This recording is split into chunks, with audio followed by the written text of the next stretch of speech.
Vou dar só uma olhadinha rápida aqui nos comentários, não é, que foram feitos, ou mesmo perguntas, na nossa última live, né, a live que eu fiz com o pastor Jonathan Chase, que é diretor do Instituto João Calvino, né, onde falamos sobre destruir a tulip, né, e quando na verdade a ideia foi destruir o conceito errado que alguém pode ter sobre a tulip, ou sobre a doutrina da salvação calvinista, né, porque eu sei que tem muita compreensão errada sobre isso, não só do lado remonstrante arminiano de hoje, eu digo, mas também por pessoas que são entusiastas do calvinismo, que acabam compreendendo errado e dando ênfases que não são, né, necessárias na verdade, tá? Então, eu quero só dar uma olhadinha em alguns comentários aqui.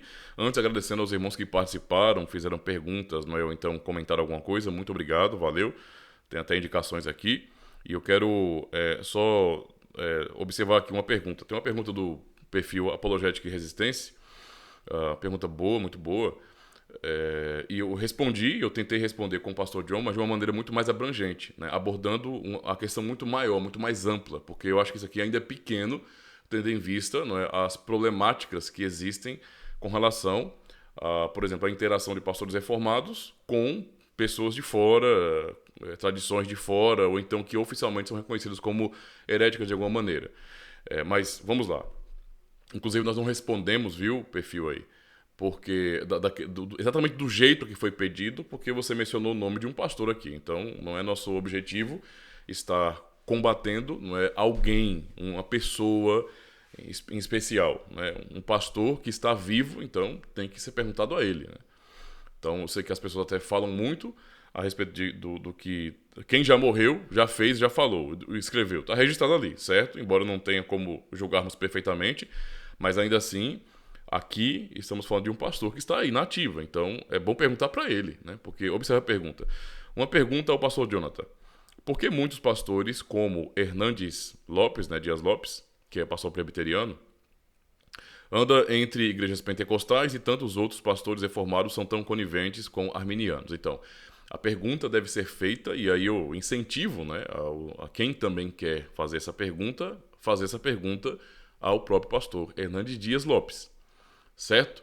Você vai perguntar para mim, por exemplo, né, o pastor John deu a resposta dele, dizendo que se ele fosse chamado para poder cooperar nesse sentido, para poder pregar a palavra de Deus, ele iria de boa, né?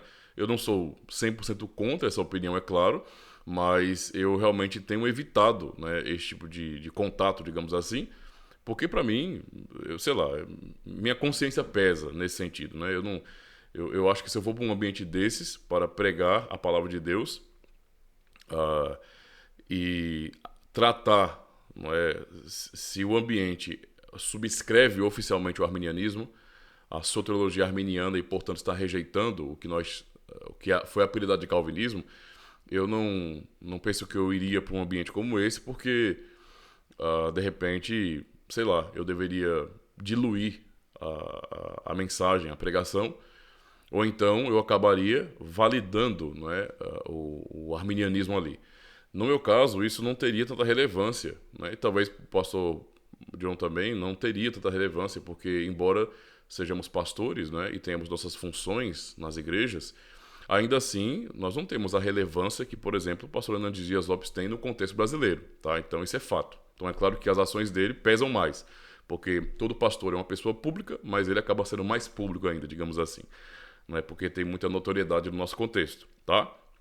Então, eu não tenho como julgar o pastor Hernandes Dias Lopes. É claro que certas coisas referentes à pregação, eu prega muito bem, só posso dizer isso, mas eu vejo realmente uma proximidade grande com os pentecostais.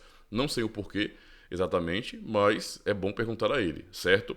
Mas eu posso falar de maneira geral, não é, que pastores reformados não são coniventes com arminianos. Por que eu quero dizer isso? Não só o canal aqui que perguntou, mas também aos demais. Porque, entenda, tá muito bagunçado essa questão de ser reformado, tá? Então qualquer um é reformado. Qualquer um hoje é reformado, né? E eu sempre bato essa tecla no canal. Não, né? Não, nem todos que estão dizendo que são reformados são de fato reformados, tá? E para isso eu vou me valer sempre da história, da tradição e das confissões. Ponto.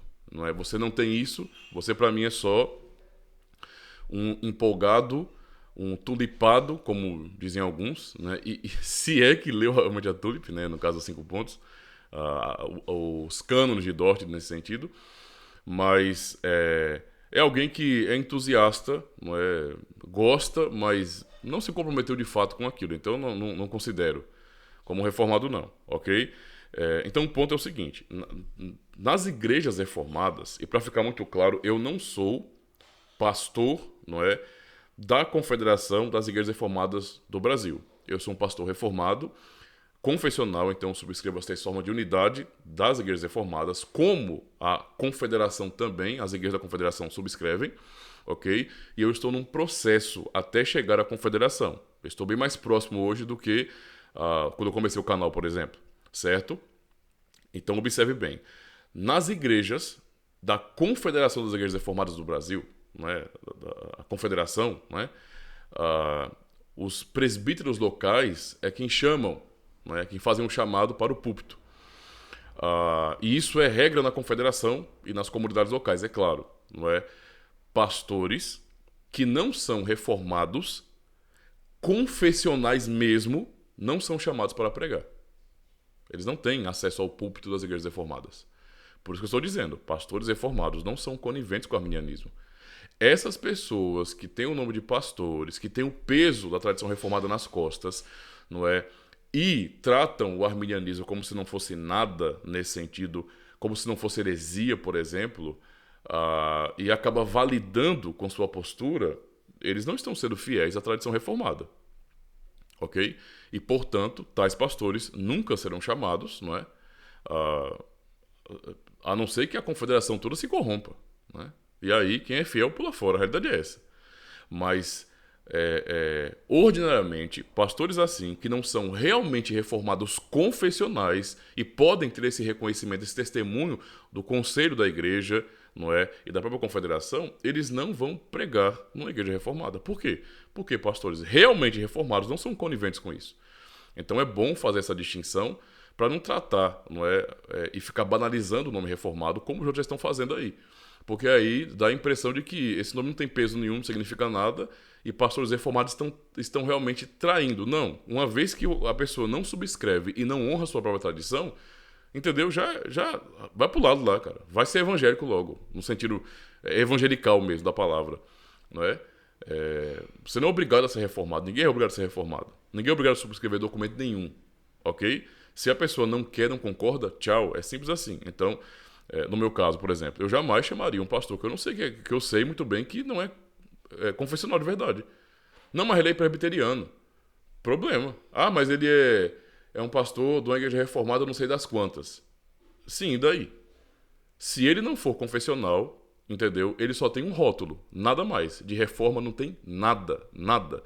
Eu posso compartilhar a experiência que eu já tive, né, com uma pessoa, um líder de uma igreja que tem o nome de reformada, eu não vou dizer o nome exatamente da comunidade, mas que me chamou para poder pregar, e eu fui, de bom grado, para conhecer as pessoas lá e tudo direitinho.